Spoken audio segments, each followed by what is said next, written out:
Negara 3A. Dosen pengampu Bapak Muhammad Aiman SHMH. Baiklah, di sini saya akan menjelaskan judul materi pembahasan, yaitu pengertian hukum pidana menurut 10 pakar ahli dan macam-macam delik. Sebelum membahas lebih jauh mengenai pengertian hukum pidana menurut 10 pakar ahli dan macam-macam delik, mari kita bahas mengenai pengertian hukum pidana. Apa itu hukum pidana? Hukum pidana adalah hukum yang mengatur tentang pelanggaran dan kejahatan terhadap kepentingan umum. Pelanggaran dan kejahatan tersebut diancam dengan hukuman yang merupakan penderitaan atau siksaan bagi yang bersangkutan. Kemudian, hukum pidana menurut 10 pakar ahli. Yang pertama, menurut Profesor Muljatno, mengartikan bahwa hukum pidana adalah sebagian dari keseluruhan hukum yang berlaku di suatu negara yang mengadakan dasar-dasar dan aturan untuk menentukan perbuatan-perbuatan mana yang tidak boleh dilakukan, yang dilarang, dan disertai ancaman atau sanksi yang berupa pidana tertentu bagi barang siapa yang melanggar larangan tersebut. Menentukan kapan dan dalam hal-hal apa kepada mereka yang telah melanggar larangan-larangan itu dapat dikenakan atau dijatuhi pidana, sebagaimana yang telah diancamkan. Menentukan dengan cara bagaimana mengenai pidana itu dapat dilaksanakan apabila ada orang yang disangka telah melanggar larangan tersebut. Yang kedua, menurut Sudarto, hukum pidana memuat aturan-aturan hukum yang mengikatkan kepada perbuatan-perbuatan yang memenuhi syarat tertentu suatu akibat yang berupa pidana. Yang ketiga, menurut Satocit Kartanegara, mengemukakan bahwa hukuman pidana adalah sejumlah peraturan yang merupakan bagian dari hukum positif yang mengandung larangan-larangan dan keharusan-keharusan yang ditentukan oleh negara atau kekuasaan lain yang berwenang untuk menentukan peraturan pidana. Larangan atau keharusan itu disertai ancaman pidana, dan apabila hal ini dilanggar, timbullah hak negara untuk melakukan tuntutan, menjatuhkan pidana, dan melaksanakan pidana. Kemudian yang keempat, menurut W.L.G. Lemaire, hukum pidana itu terdiri dari norma-norma yang berisi keharusan-keharusan dan larangan-larangan yang oleh pembentuk undang-undang telah dikaitkan dengan suatu sanksi berupa hukuman, yaitu suatu penderitaan yang bersifat khusus. Yang kelima, menurut W.F.C. Van Hattum, hukum pidana adalah suatu keseluruhan dari asas-asas dan peraturan-peraturan yang diikuti oleh negara atau suatu masyarakat hukum umum lainnya, di mana mereka itu sebagai pemelihara dari ketertiban hukum umum telah melarang dilakukannya tindakan-tindakan yang bersifat melanggar hukum dan telah mengaitkan pelanggaran terhadap peraturan-peraturannya dengan suatu penderitaan yang bersifat khusus berupa hukuman.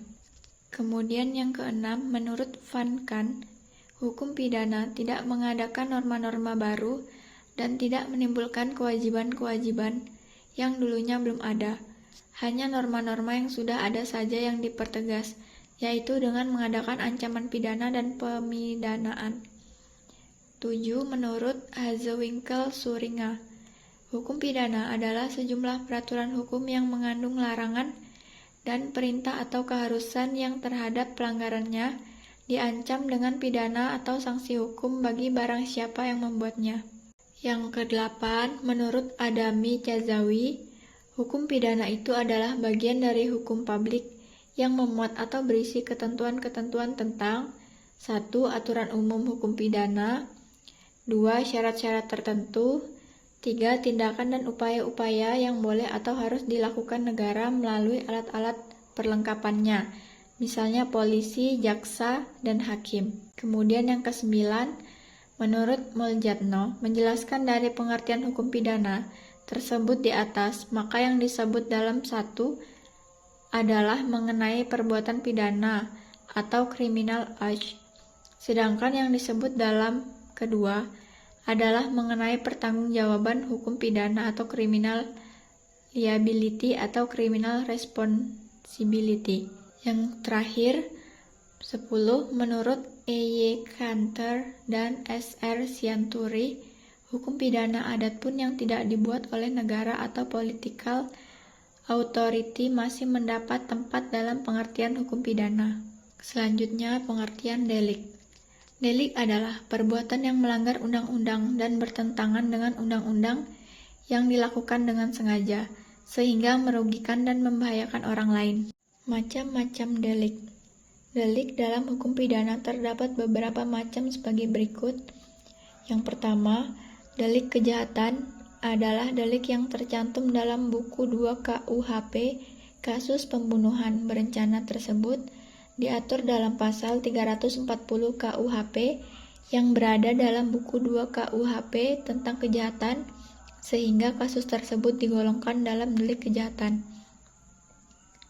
Yang kedua, delik material adalah tindak pidana yang rumusannya melarang suatu perbuatan atau tindakan dengan mempersoalkan akibatnya. Kasus tersebut merupakan kasus pembunuhan di mana selesainya tindak pidana setelah sudah dilakukannya pembunuhan tersebut dengan mempersoalkan akibatnya, yaitu hilangnya nyawa seseorang. Yang ketiga, delik komisionis adalah tindakan aktif atau active handling yang dilarang untuk pelanggarannya diancam pidana.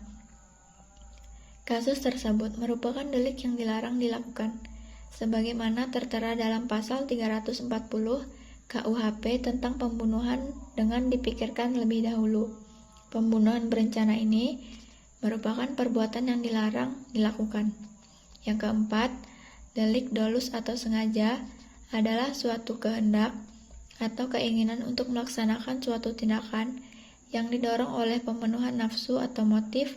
Dalam kasus pembunuhan tersebut, pelaku sudah menyiapkan martil dan memukulkannya dengan sengaja untuk mengetahui apakah kebal atau tidak dan menyebabkan korban tewas. Kemudian yang kelima, delik biasa adalah suatu tindak pidana yang penuntutannya bisa dilakukan bila dilaporkan atau karena tertangkap tangan. Kasus pembunuhan tersebut bisa dilaporkan siapa saja dan laporan tersebut tidak dapat dicabut kembali, di mana bahkan tidak perlu adanya laporan sebab polisi dapat menyelesaikan delik tersebut. Serta delik laporan pembunuhan ini tidak dapat diselesaikan di luar pengendalian atau berdamai. Yang keenam, delik dikualifisir adalah merupakan delik yang dilakukan memiliki unsur memberatkan pidana. Kasus pembunuhan tersebut dilakukan dengan perencanaan sehingga termasuk dalam delik yang memberatkan. Kemudian yang ketujuh, delik selesai adalah delik tersebut sudah selesai ketika delik itu terjadi. Kasus pembunuhan tersebut dilaksanakan seketika, yaitu memukul dengan martil dan langsung selesai, tidak berlangsung terus-menerus. Yang kedelapan, delik komuna adalah delik yang bisa dilakukan oleh siapa saja tanpa terbatas oleh kualifikasi atau golongan. Kasus penganiayaan tersebut, sebagaimana yang tertera pada pasal 340 KUHP, dapat dilakukan oleh siapapun, termasuk WNI, WNA, atau tidak memiliki kewarganegaraan. Tanpa terbatas, seseorang tersebut berasal dari golongan tertentu, yaitu militer, pegawai negeri, dan lainnya atau bukan.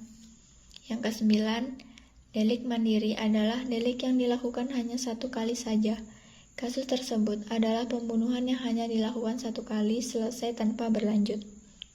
Kemudian yang terakhir, delik tunggal adalah delik yang tidak dilakukan berulang-ulang sebagai mata pencaharian atau lawan dari delik berangkai. Itu saja penjelasan materi yang dapat saya sampaikan. Bila ada salah, saya mohon maaf. Wassalamualaikum warahmatullahi wabarakatuh.